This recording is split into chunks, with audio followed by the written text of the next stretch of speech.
Merci, salut à tout le monde qui est en train de suivre ce film interprété par Mr. Brenny Brandon. Bravo, c'est parti. Sosex. Minango zongi nanda héros. Baninga nunyo so bana call. Papa, directeur mtazon singa azon chopani. Ngana futa mnerval te futa ga Mexico yo. Azonga. Papa nga azonga na nga classe te mesedi ata biso kinga bia ke kune fona ke kana mkolo mo songa mo ga boya. Mwana. Sosek, yep sanga yo sani na sailote. O sailote. Ça va. Tokene ngai fona yeba pona nini ozongi. Je salue mes oncles que j'aime beaucoup, oncle Emilio bravo, oncle Don bravo, oncle Kade Katula bravo, je vous salue à passant, merci.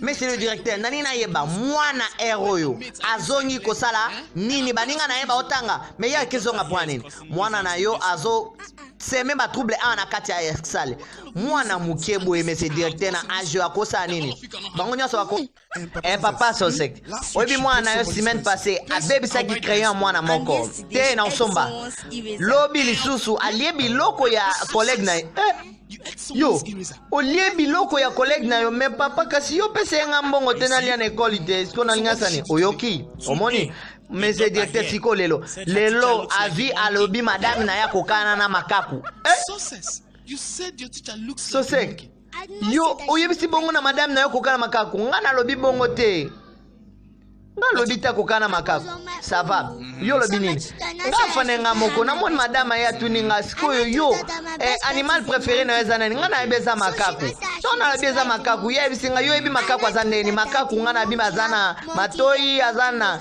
mumisu azana munoko azana zolo merci koyo madame maman asiliki ona lobi bien te abeti nga mamongo 12 fimbu na sima abeti 12 fimbu. Ça va, après nga siko alobi kaka ifo nga na pese exemple animal ou bien mutu mo akokana makaku nga na bike na ko beta malisusu te seke na lobaka madame na zana akokana ka na ye donc na bika makaku akokana ye so sek yo lobi makaku akokana madame na bino papa na bite madame akokana makaku me na bi makaku azwa elonya madame so sek balobaka bongo te yo lobake madame na bino akokana makaku yo mon madame na biso te tayi wana na porte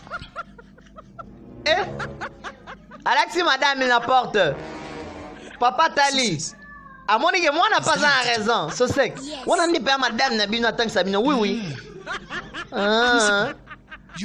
monsieur principal monsieur directeur est-ce que ya solo madame na vena tang sabana na kati ekolo mais question ni nango tuni biso boye tena tuni kaka po papa Monique azotala pe parti mususu pe sotali alcoran quelconque yo wana zo emsangai madame pardon tika torobongisa zaka ka mwa moke bolimbisa donc singa famille be na nekata na rate pardon azamo so sek tokima so sek baba ndimbangu papa na mwana film na biso suite bola na ngana vaxe tokopesa bino suite parce que silinante. Je salue maman Emily Katsula, papa Lemba Séraphin, na pesi binombote, et sans oublier Esther Youlale à mon cœur, Yvonne, bravo, na pesi ombote na Mama Tanya Ndungi, Boumela, et sans oublier Pasteur Jérémy, Lemba bravo, na pesi ombote, Yabiso, et Simbi. Aïe, Tokuta na box, Peace Boy na pesi ombote, je suis Smart Lema na pesi ombote, Mister Derive, Clive na pesi ombote, Rigano Mupende na pesi ombote, sans oublier Jula la Belle na pesi ombote, aïe maman, Mimi bravo na Ojaenda na pesi ombote, Emilio Grande na pesi ombote, Siko Zali Kere.